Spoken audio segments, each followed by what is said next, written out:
제가 몇 년 전에 추수감사절에 그 피정이 있어서 미국을 방문한 적이 있습니다.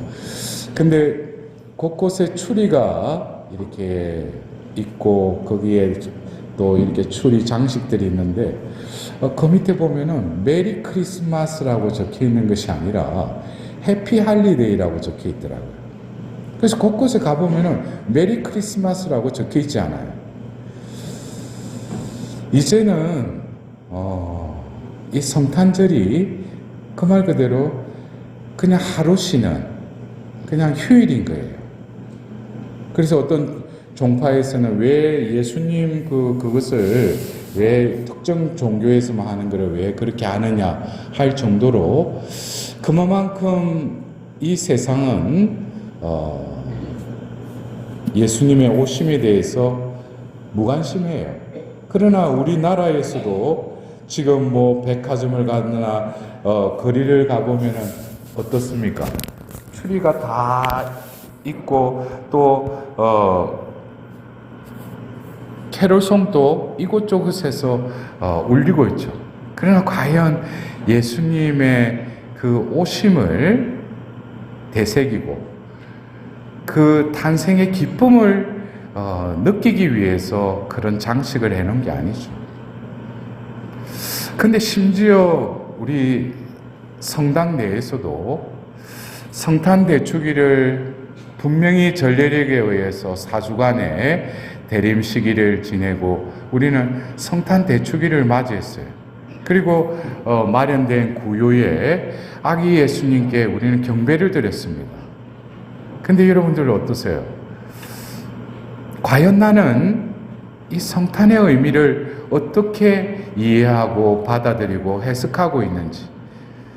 제가 먼저 이 강의를 시작하면서 여러분들 그래요. 여러분들이 성탄 대축일 때 그 예수님 앞에 그 경배 드리셨죠?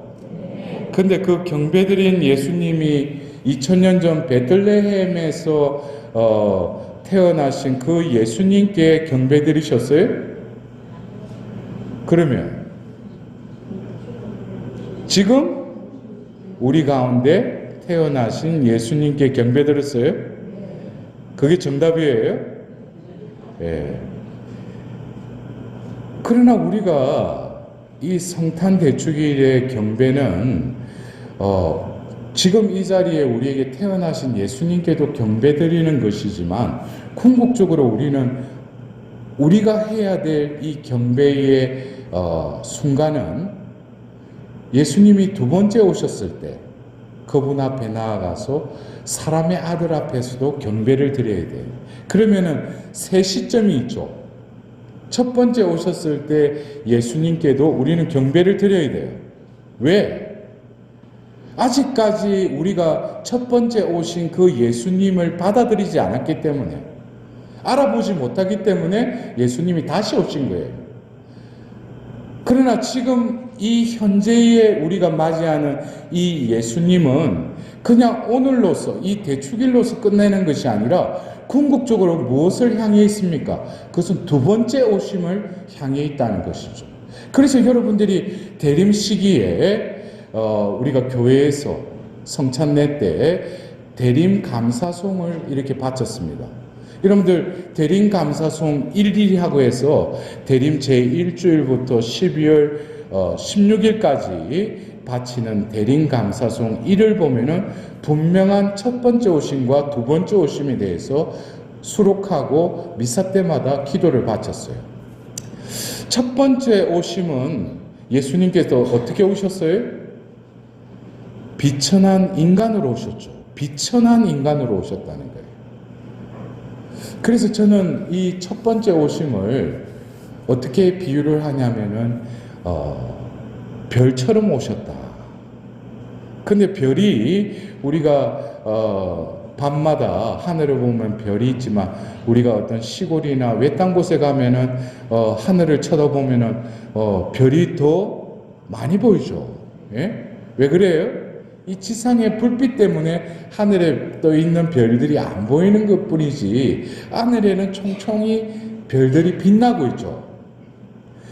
별의 존재는 뭡니까? 어두울수록 그 존재가 드러나는 것이죠. 그래서 첫 번째 오셨을 때에 예수님께서는 비천하게 오셨을 뿐만 아니라 죄 가운데 허덕이고 있는 이들 가운데, 이 죄라고 하는 것은 영적으로 어떤 어두움이죠. 어두운 가운데 그 밤하늘에 그냥 반짝이는 그 별과 같이 오셨다는 거예요. 근데 이 첫 번째 오셨을 때 대림감사송 1에는 어떻게 적혀 있느냐면은 구약에 마련된 임무를 이루시기 위해서 오셨다는 거예요. 그래서 예수님께서 첫 번째 오셨을 때 예수님께서 특히 우리가 공관복음 중에 마테오복음 같은 경우는 유대인들을 상대로 해서 적었기 때문에 구약의 말씀이 어떤 공생의 상황마다 이루어졌다라는 것을 마테오복음사가 적어놨죠. 이런 말씀이 이루어졌다는 거예요. 구약의 말씀이. 그래서 예수님이 첫 번째 오신 그 목적은 구약에 마련된 그 임무를 예수님이 비로소 오심으로 다 이루셨다는 것이죠. 그리고 이루셨을 뿐만 아니라 우리에게 길을 열어주셨다는 거예요. 구원의 길을 열어주셨다는 거예요. 이것이 첫 번째 오셨을 때 예수님께서 이루신 일이라는 거예요. 그리고 나서 이어서 감사송에는 두 번째 오심에 대해서 말하고 있습니다. 두 번째 오실 때에는 첫 번째 오셨을 때는 별처럼 오셨다면 두 번째 오실 때는 어떻게 오셨어요? 영광 중에 오신다는 거예요. 다니엘서의 그 예언서처럼 구름을 타고 인자가 모든 성도들과 함께 우리 가운데 오신다는 것이죠. 그래서 어떻게 보면 첫 번째 오심이 별에 비유한다면 두 번째 오심은 해에 비유할 수 있어요. 해는 뭡니까? 해가 비치면 모든 것이 다 드러나죠. 적나라하게 다 드러나게 됩니다. 그래서 이 두 번째 오심도 빛으로 오시지만 첫 번째 오셨을 때는 그 어두움에 빛나는 별처럼 오셨지만 이제 모든 것이 만천하에 다 드러날 그때는 우리가 그분 앞에 섰을 때 첫 번째 오심을 우리가 기리면서 우리가 경배를 할 때 예수님이 다시금 올해도 우리 가운데 태어나셨지만 아직까지도 뭐예요? 내 마음은, 내 삶은, 내 주인은 아직까지 어둠에 혼자하고 있는 거예요. 그것을 인정하십니까? 예. 그래서 우리는 첫 번째 오셨을 때 그 예수님께도 경배드려야 된다. 왜? 아직까지 내 삶에서 내 존재가 구원에 합당한 자가 아직 안 되었기 때문에 우리는 별처럼 오시는 그 예수님과 같은 존재에도 우리는 경배를 드려야 돼요. 그러나 그것이 아니라 우리가 궁극적으로 경배드려야 할 그때는 이제 사람의 아들 앞에 설 때 구원의 그 관문 앞에서 우리는 서야 된다는 거예요. 그때는 어둠이 혼자하는 상황이 아니라 바로 태양이 비치는 낮과 같은 그런 상황 속에서 내가 섰을 때 나의 영혼육이 다 드러나겠죠. 그래서 우리는 이 두 번째 오시는 그 예수님을 맞이하는 그 때를 생각하면서도 우리는 경배드려야 된다는 거예요. 그렇다면 여러분들 그래요.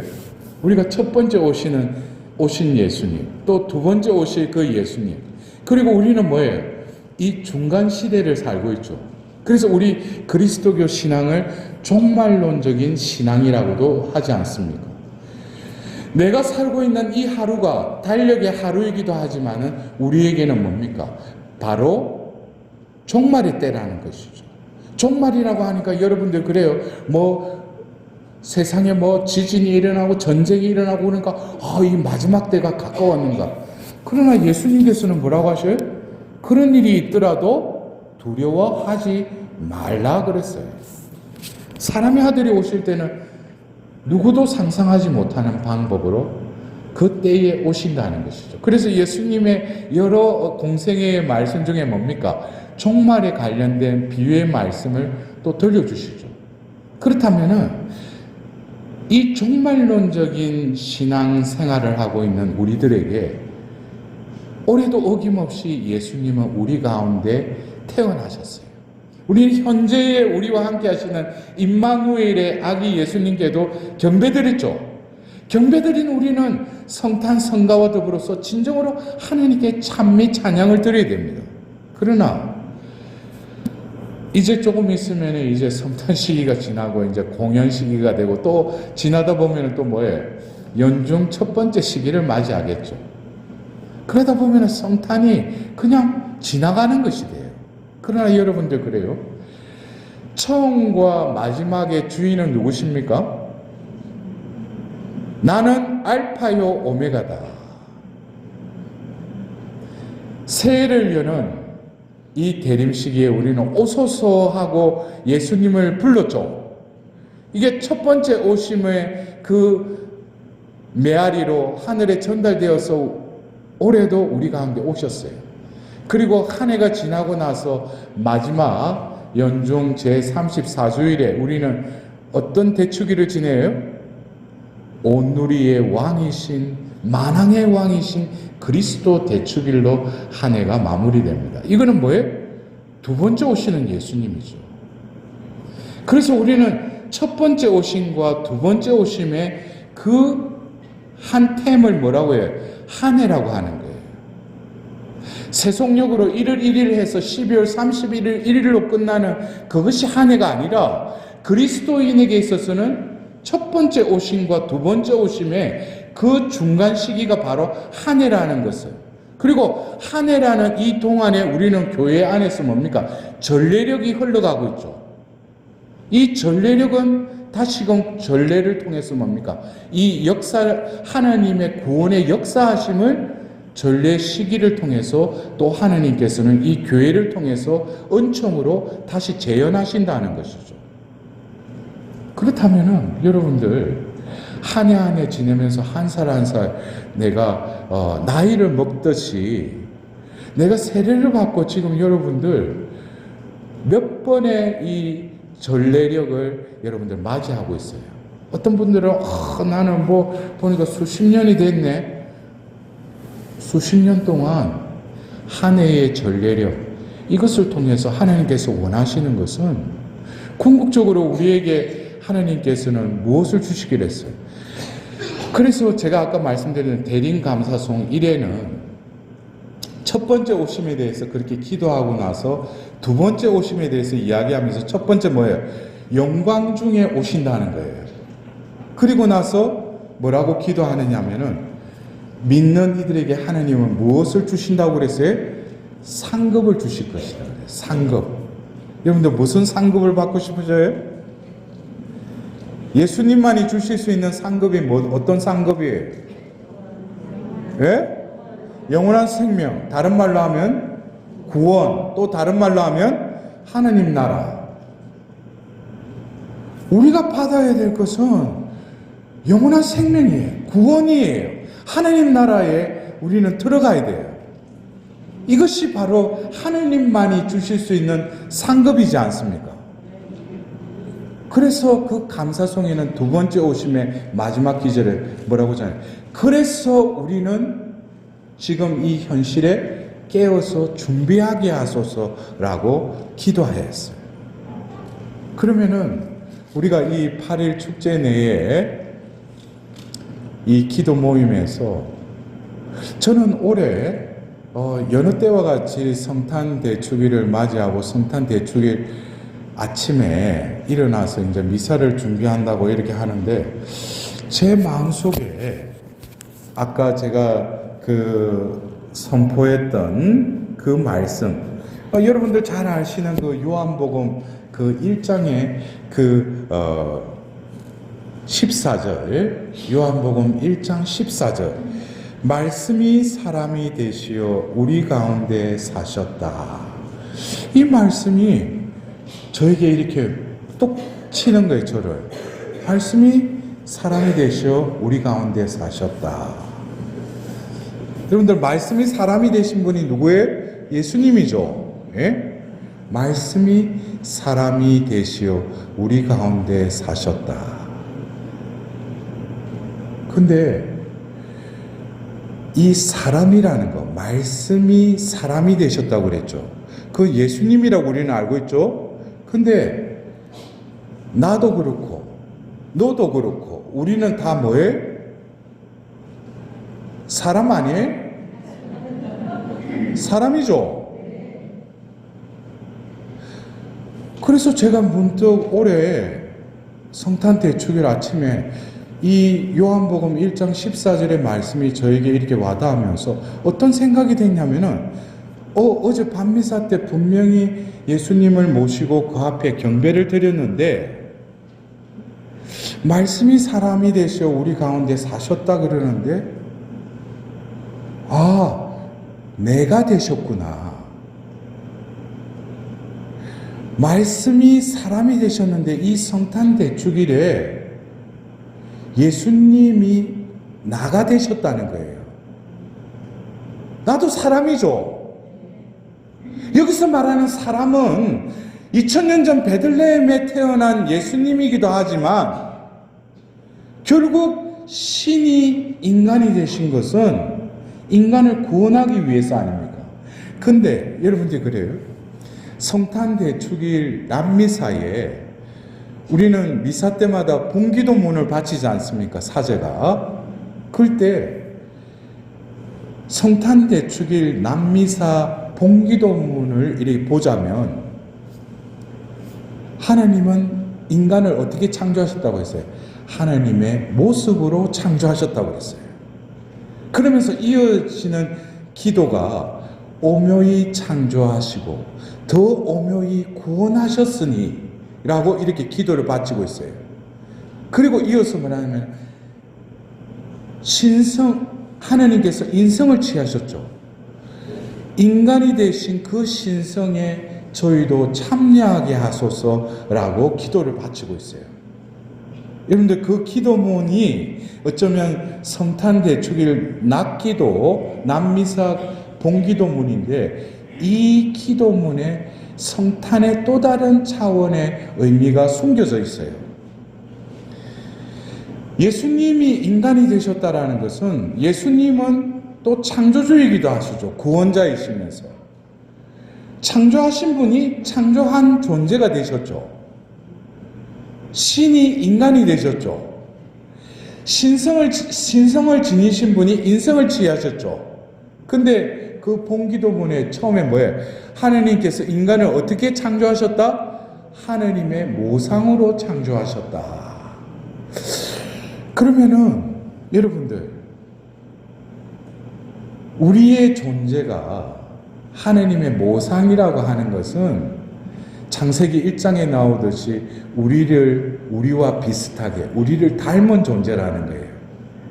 사람이라는 존재가. 그리고 사람이라는 존재는 창세기 2장 7절에 뭐예요? 먼지로 빚은 그 코에 숨을 불어넣으니 피로써 생명체가 되었다 그랬어요. 이 존재가 바로 성경 창세기 1장 2장에만 나오는 사람이 아니라 지금 존재하는 나 자신이 뭡니까? 하나님의 모습을 담고 하나님과 비슷할 뿐만 아니라 나에게 무엇이 생명체가 되게 한 거예요?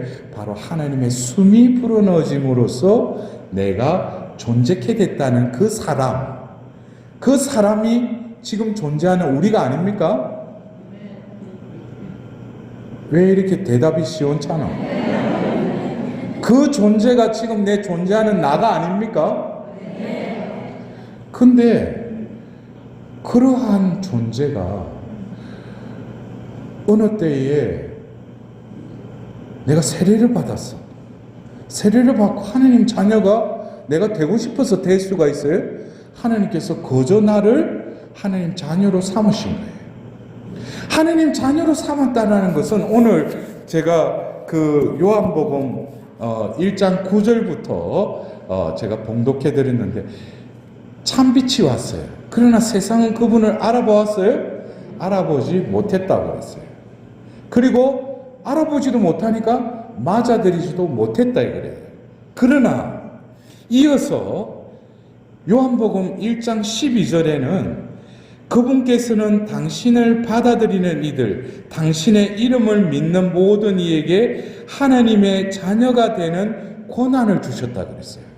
그래서 우리가 똑같이 이 성탄 대축일에 그냥 와서 내가 경배드리고 내가 믿습니다 해가지고 예수님을 받아들이는 것이 아니라 하나님께서는 미리 뭡니까? 당신의 자녀가 될 수 있는 권한을 당신 자의로 주셨다는 거예요. 그럼 우리 모두도 뭡니까? 내가 하나님 자녀라고 하는데 이거는 내가 수고해서 얻은 것이 아니라 하나님께서 거저 우리에게 주신 것이죠. 그래서 이어서 요한복음 1장 13절에는 이들은 혈통이나 유족이나 남자의 욕망으로 난 것이 아니라 하나님에게서 난 사람들이다. 그래서 나는 부모에 의해서 태어났지만 나는 누구로부터 난 존재라는 거예요? 하나님이 나를 내셨다는 거예요. 그래서 우리가 똑같이 사람이라고 해서 사람다움이 아니에요. 우리가 어떤 때는 그러죠. 사람을 보고 아이고 저거는 개돼지보다 못하다 이러잖아요. 그 말 속에는 뭐가 뉘앙스가 들어가 있어요? 사람답지 않다는 것이죠. 그렇다면은 하나님이 사람이 되셨다. 결국 하나님께서는 이 사람을 회복시키기 위해서 이 땅에 오신 것이죠. 나도 사람이라고 생각하지만 그냥 2000년 전 우리를 구원하시기 위해서 마리아와 요셉을 통해서 이 땅에 오신 그분만 사랑이 아니라 어느 때에 하나님께서 나를 부르셔서 세례 성사를 통해서 하나님의 자녀가 된 우리들에게 있어서는 이 성탄 때 예수님을 내가 알아보고 맞이하는 것이 아니라 하나님의 은총으로 뭐예요? 다시금 보게끔 하고 맞아드리게끔 하시는 것도 하나님이시라는 거예요. 그렇다면은 여러분들 예수님이 태어나셨지만 이 성탄 대축일은 다시금 하나님의 모상으로 창조된 그 나가 태어난 것이죠. 여러분들의 모습은 이제 나이가 한 해 한 해 접으니까 이제 주름살도 들고 얼굴도 바뀌고 그렇지만은 하나님 자녀라는 것은 바뀌지 않아요. 그러나 제가 서두에 말씀드렸죠. 하나님께서는 첫 번째 오셔서 이루셨고 우리에게 구원의 길을 열어놓으셨는데 우리들이 성당을 다니면서도 이 구원의 길로 나아가지 못하는 거예요. 여러분들 초대교회에 성령을 받고 교회에 들어왔던 많은 이들을 그리스도인이라고 불리게 되었다라고 그 사도행전 13장에 안티오키아 교인들을 위해서 그때부터 그들을 그리스도인이라 불리었다 이래 적혀 있죠. 근데 사도행전에는 바로 교회에 들어온 그 교인들, 신자들을 또 어떻게 표현하냐면은 사도행전 9장을 보면 이제 사울이 살기등등하게 다마스크를 향해서 나아가죠. 이때는 아직 회개하기 전에 사울. 그럴 때 그가 누구를 잡으러 포박하여 데려오려고 했냐 하면은 루카 복음사가가 사도행전 9장에 뭐라고 적어놨냐면 새로운 길을 찾은 이들을 데리고 오려고 그들을 끄집어 오려고 다마스커스로 가던 중에 예수님을 만나지 않습니까? 그래서 결국 예수님을 믿는 이들은 루카 복음사가가 어떤 이들이라 했어요? 새로운 길을 찾은 이들이라. 새로운 길. 응? 여러분들 어떻게 새로운 길로 지금 잘 가고 계셔요? 응? 어쩌면 우리가 성령을 받고 성령을 체험하고 나서 진정으로 내 안에 계시고 우리 가운데 계시는 성령께서 우리를 인도하신다면 분명히 내가 이때까지 살아온 삶의 길이 아닌 새로운 길로 성령께서는 이끄셨을 것입니다. 그러나 나는 하나님을 체험했지만, 그러나 살아가는 것은 나이기 때문에 어떤 때는 와서 오소서 성령님 저를 이끌어 주소서라고 하지만 막상 삶에 있어서는 이 에고인 나가 살아가고 있고 내 길이라고 생각하고 그 길로 계속 가고 있는 것이죠. 그래서 새로운 길은 내가 갈 수 있는 길이 아니에요. 그래서 예수님께서 바로 최후의 만찬을 하시면서 그들의 발을 씻기시고 나서 예수님께서 이제 때가 되었어, 나는 아버지께로부터 와서 아버지께로 간다라고 말씀하시고, 요한복음 14장 6절에 나는 길이요 진리요 생명이다 라고 말씀하셔. 나를 그치지 않고서는 아버지께 갈 수 없다. 예수님이 바로 뭐라는 거예요? 길이시라는 거예요.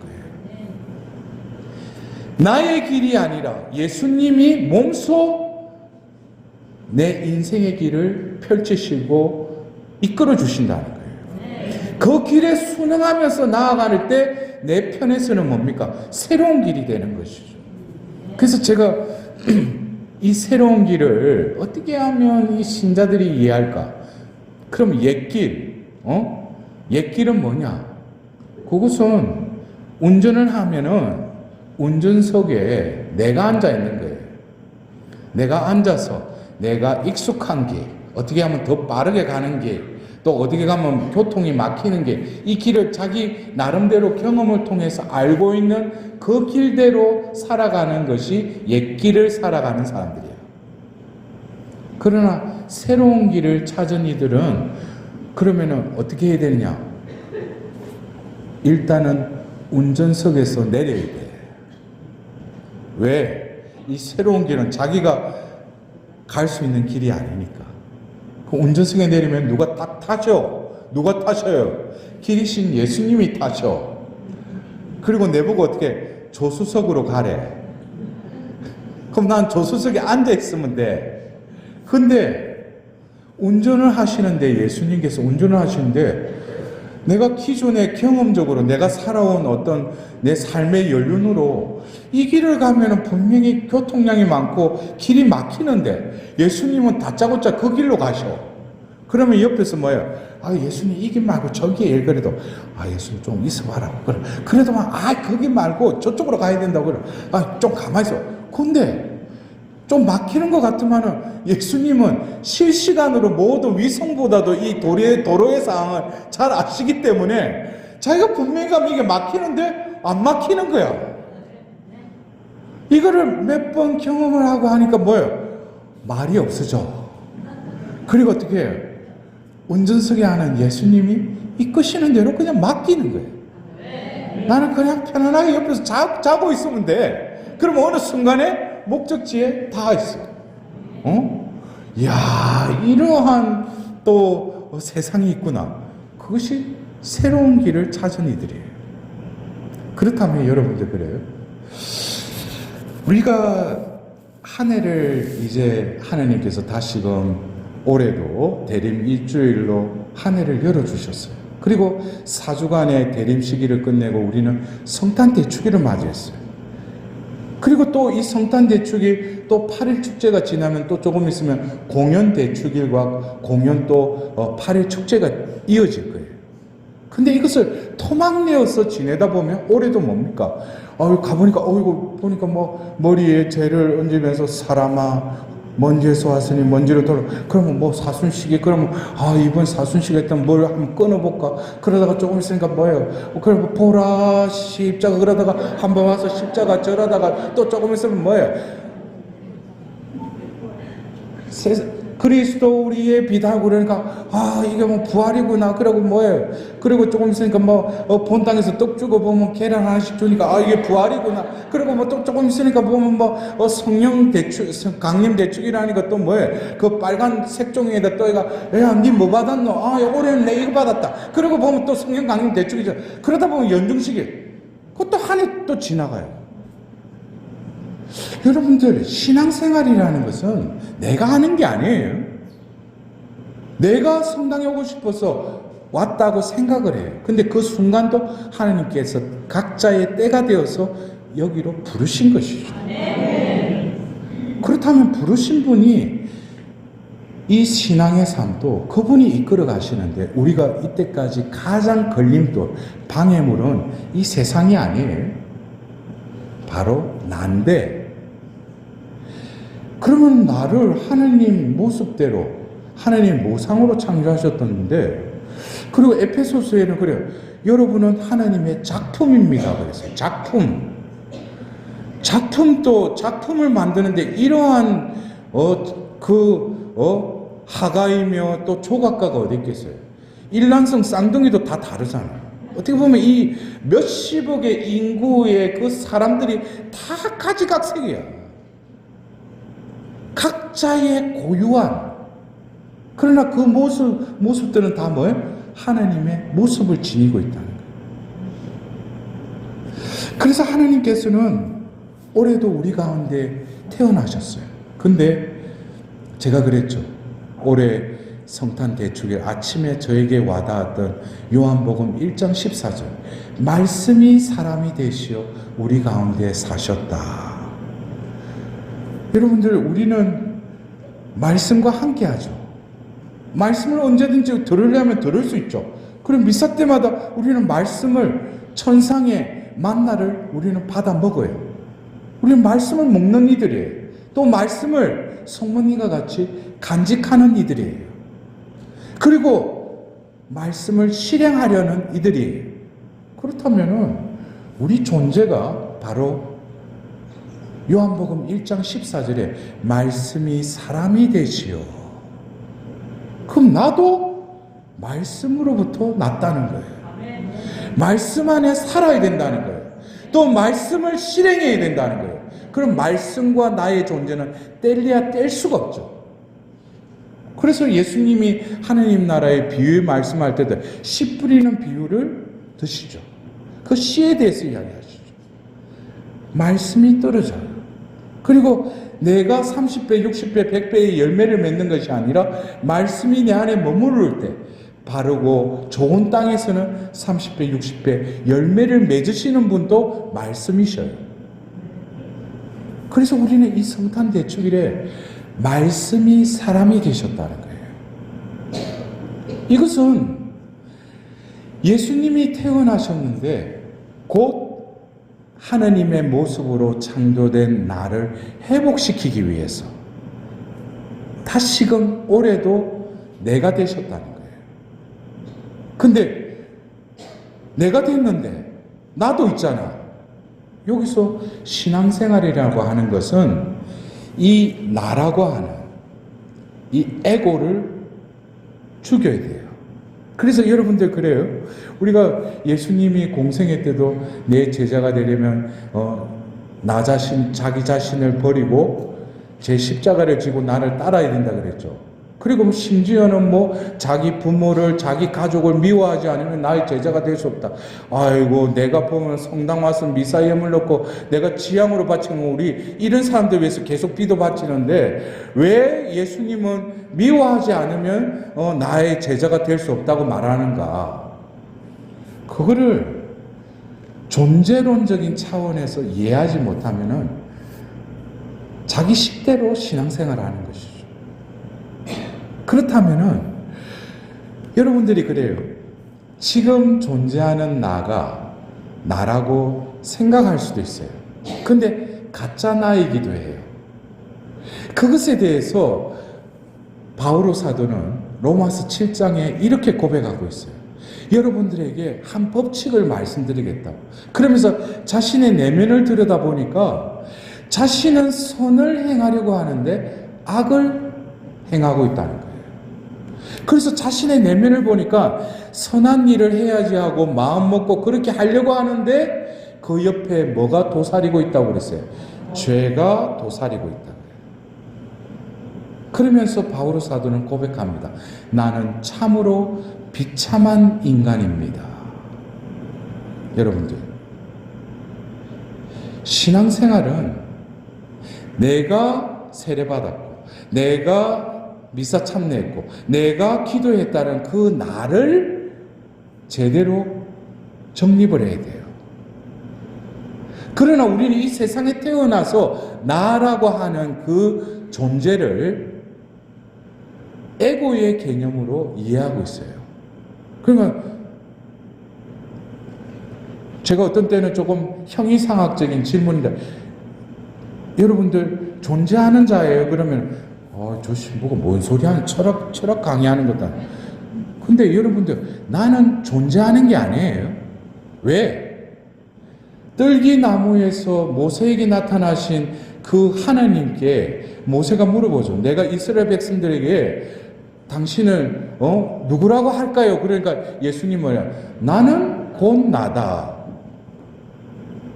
나는 곧 나다. 그렇게 말할 수 있는 분은 바로 하느님밖에 없는데, 바로 나는 영원한 나야지만이 나일 수 있어요. 그러나 여러분들, 그러면 나는 나지, 나도 나야. 근데 그 나가 이 생에서 수명이 길어봤자 몇십 년 살다가, 요새는 백수 해가지고 100살 넘는 사람도 있잖아요. 그때만 나일 수 있어요. 그러나 죽으면 비석에 그냥 하나 그냥 쓰여질 뿐이죠. 그거는 존재하는 게 아니에요. 어느 한순간에 그냥 이 세상에 그냥 허락되어서 사는 존재일 뿐이지 참 존재는 아니라는 거예요. 그러나 하느님께서는 나를 나답게 하시는 분이죠.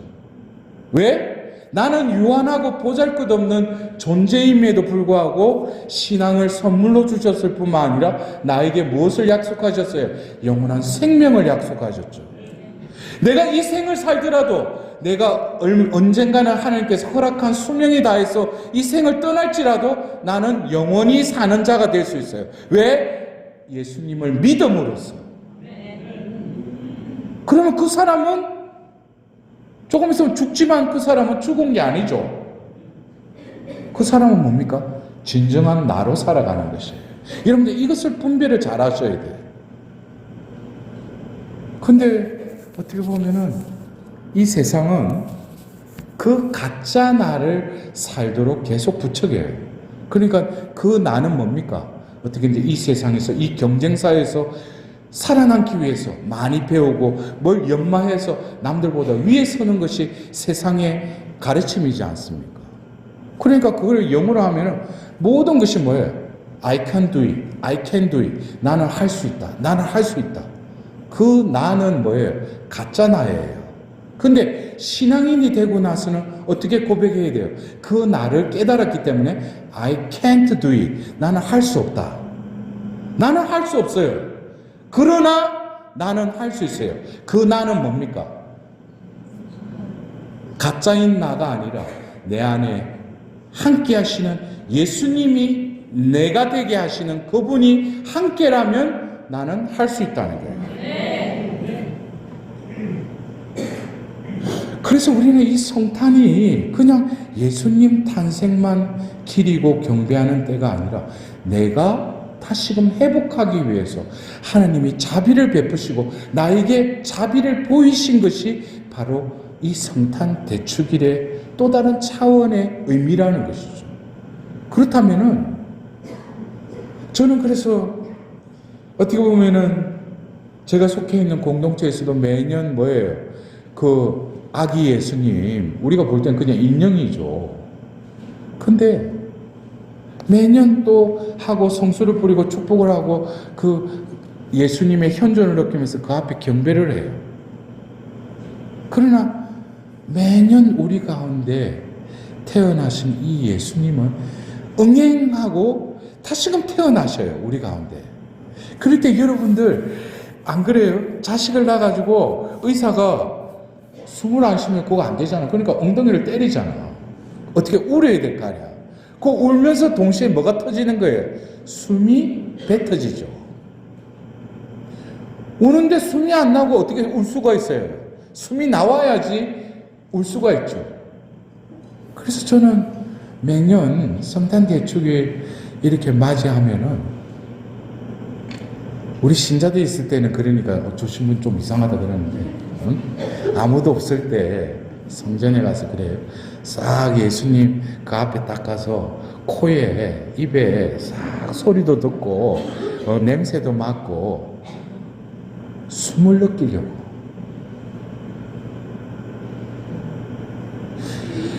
여러분들, 우리는 있잖아요.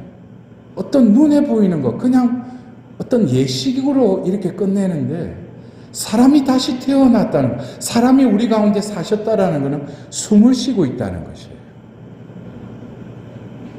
여러분들, 어떤 사람이 죽었다 할 때 뭐예요? 숨이 끊어지면은, 숨을 더 이상 쉬지 않으면 그 사람 죽었다고 그러죠. 그래서 우리는 이 성탄 대축이 응행하고 그 베들레헴에서 태어나신 그 예수님이 숨을 뱉으셨어요. 이 숨은 원래 우리에게 부어주셨던 숨이기도 해요. 그러면 내가 지금 쉬는 숨은 그 숨이 아닌가? 맞기도 하지만 아닌 경우가 많죠. 왜? 숨은 생명이죠. 영원한 생명의 숨이 불어넣어져서 사람이 사람답게 되었다고 창세기 2장 7절에 나와 있어요. 그러나 그 이후에 원죄를 짓고 나서 이들은 그 숨도 변질이 되어버려요. 그 숨은 하느님으로부터 받았지만 이제 내가 그 숨을 쉬려고 그래요. 그 숨은 나로 인해서 연장한다고 생각을 하고 있어요. 그러나 인생 무상이라는 것이 결국 내가 숨을 쉰다고 해서 그때가 돼서 계속 숨을 쉴 수 있어요? 숨을 풀어놓으신 분이 숨을 거두면 나는 생명이 다하는 것이죠. 그래서 우리가 어떤 때는 우리 한글이 참 오묘해요. 우리가 사람들이 죽으면 뭐예요? 돌아가셨다 그러죠. 여러 가지 의미도 있지만은 돌아가신 거예요. 그거는 어떻게 보면 그리스도교적이죠. 하느님께로 왔다가 하느님께 가는 삶. 신앙이 있든 없든 우리는 저분 돌아가셨다 그래. 그리스도인이라면, 신앙인이라면 우리는 분명히 온과 감의 어떤 이 여정을 분명히 우리는 알고 있어야 돼요. 숨을 풀어넣으신 분이 숨을 또 거두신다는 것이죠. 그럼 내가 할 수 있는 것은 숨을 제대로 쉬어야죠. 하느님의 숨을 쉰다면 영원한 것에 맞들여야 돼요. 영원한 것을 추구해야 돼요. 그러나 숨은 내 안에 머물러지만 나는 에고가 그것을, 모든 것을, 숨을 컨트롤하고 있어요. 그래서 예수님께서는 이 땅에 오셔서 베들레헴에 태어나시면서 숨을 내뱉으셨어요. 그러나 예수님도 인생을 취하셨으니까 살아야 되잖아요. 그럼 동시에 뭡니까? 숨을 또 들어 마셨죠. 근데 예수님이 쉬셨던 이 들어 마시는 숨 속에 이 세상은 뭐로 가득 차 있어요? 죄악으로 가득 차 있죠. 신이신 분이 인생을 취하신 것은 바로 이 죄악의 숨을 들어 마시기 위해서 또 이 세상에 오신 것이죠. 그래서 우리가 서방교회는 어떤 성상을 통해서 또 우리가 그 공경을 하고 했다면 동방교회 아시죠? 오르토독스, 거기에는 이콘을 또 하나님의 현현의 어떤 성물로 보고 있죠. 근데 이콘 중에 예수님의 그 탄생을 기리는 의미하는 것을 이 이콘에 예수님이 그 구유에 누워 있는데 그 이콘에는 어떻게 그려져 있냐면 구유가 말먹이통이기도 하지만 그것을 관처럼 이렇게 만들어 놨어요. 그 이콘에. 그리고 아기 예수님 그 알몸에 듣고 있는 천이 아마포. 그러니까 아마포라고 하는 것은 유대인들이 시신을 쌌던 천이기도 해요. 그러니까 예수님은 어쩌면 이 세상에 태어나시면 죽기 위해서 이 세상에 태어나신 것이죠. 결국 무엇을 죽기 위해서? 이 죄악을 처이기 위해서, 몸소 죽음을 맞이하기 위해서 이 세상에 태어나신 것이죠. 그래서 우리는 예수님이 돌아가실 때 마태복음 19장에도 이래 나오지만 아버지 제 영을 맡기나이다 하고 숨을 거두셨다라고 그러지만 숨을 거두셨다라고 하는 것보다 직역하면 숨을 다시금 맡겼다. 왜? 아버지께서 이 세상에 인간으로 보내셨기 때문에 다시금 그 숨을 아버지께 내어드리는 거예요. 여러분들 그래요. 성탄 대축일 그 다음 날 우리는 축일을 지냈죠. 무슨 축일을 지냈어요? 성 스테파노 순교 축일을 지냈죠. 그럴 때 사도행전에 스테파노가 죽을 때 어떻게 기도해요? 하느님 제 영을 맡기나이다. 여러분들 그래요. 우리에게는 영혼이라는 것도 있는데 인간에게 주신 이 영, 스피리트라고 하는 것은 하느님께서 인간에게만 주셨어요. 근데 이 영의 기능은 하느님과 통교하는 기능을 주셨어요. 그래서 많은 경우 저도 어떤 그 치유에 대한 여러 가지 어떤 영적인 치유, 혼적인 치유, 또 그 구마 이런 육적인 치유 이런 거 할 때 많은 경우 영적인 기능이 마비됐을 때 우리의 몸이 내 내면이 병이 오는 경우가 많아요. 그럼 영이 병이 온다는 것은 어떤 의미인가? 영의 기능을 제대로 하지 못하기 때문에 우리 영이 제대로 기능을 하면은 스테파노처럼 늘 성령과 능력으로 충만해요. 그러나 자기 숨, 에고에 갇혀있는 영혼들은 아무리 성령을 받았다 해도 영이 그 안에서 활동하지 못해요. 왜? 영이 병들어 있기 때문에. 이런 사람들의 예가 뭡니까? 여러분들 뭐 여기 앉으신 분들은 해당되지 않겠지만은 미사 때 독서가 봉독되고 또 하답송, 시편 말씀 또 복음이 선포됐는데 아무 소리도 말씀도 들리지 않는 거예요. 제가 어느 교구에 반장 그 비정의 원래 모임에 갔는데 보니까 반장하면 그래도 본당에서 열심히 한 사람들 아니에요? 그래가 막 수백 명이 딱 모였는데 거기서 제가 미사를 뜻드리는데 그 일독서에 하필이면 사무엘 상근에 그 사무엘을 부르는 사무엘아 사무엘아 어린 소년이 저를 부르셨습니까? 하고 일어나잖아요. 그 말씀이 선포됐는데 그래가지고 제가 이제 강론을 떠가려서 여러분들 오늘 독서 말씀이 뭐였어요? 그러니까 그 수백 명이 되는 사람들이 일제히 머리를 푹 숙이는 거예요. 내 눈과 마주치기 싫다는 거예요. 그럼 저는 거기서 야, 이거 교회의 큰 신비다. 야, 이거 큰 신비, 미사가 구원의 신비라고 그러더만은, 야, 이거 참 큰 신비가 이 자리에서 일어났구나. 말씀이 선포되는데도 말씀을 듣지 못하는 거예요. 이거는 영의 기능이 병들어서 그래요. 내가 말씀을 읽으려고 해도 이게 문자로만 보이지 생명의 말씀을 와닿지 않는다? 그래서 영의 기능이 제대로 되고 있는 게 아니에요. 기도를 해도 하나님의 현존 속에 그렇게 수십 년을 내가 기도했는데도 아직까지 그렇다? 이 사람은 몸뚱아리는 어디 뭘 먹고 보면 보약 먹고 해서 외적으로는 건강한 것 같은데 영적으로 병들은 사람이에요. 영의 기능을 못하는 것이죠. 그러나 스테파노는 제 영을 당신께 맡기나이다. 우리가 구원받을 때 심판 때에 하나님은 우리의 영을 보셔요. 이 영이 얼마만큼 하나님과 일치되어 있는가? 하나님과 얼마만큼 교통하고 있는가? 그러니까 우리가 성서 생활하고 말씀 읽고 기도 생활할 수밖에 없는 거야. 왜 그거를 통하지 않고서는 이 영이 제대로 기능을 못하니까. 그러니까 몸만 성당 왔다 갔다 하고 그래서 오늘 나는 성당 갔다 왔대. 미사 보고 왔대. 정확한 표현이에요. 미사를 보고 온 거예요. 가서 신부님 보고 미사하는 거 보고 온 거야. 장 보고 온 것처럼. 응?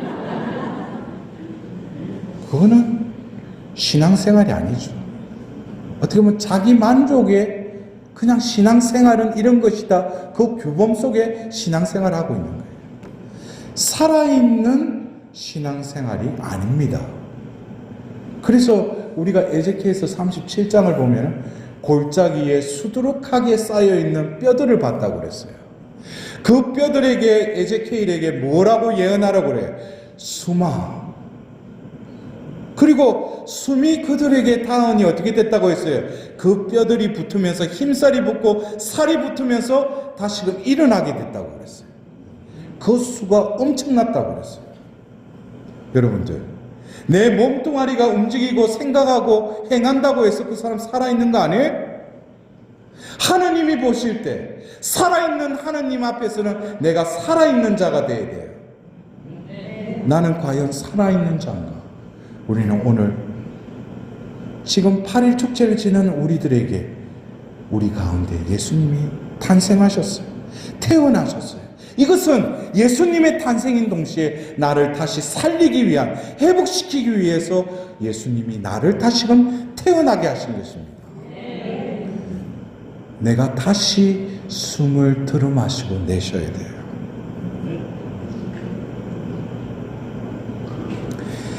성경은 결국 우리가 대림 시기를 맞이하면서 오소서 주 예수님 하고 한 해를 시작했죠.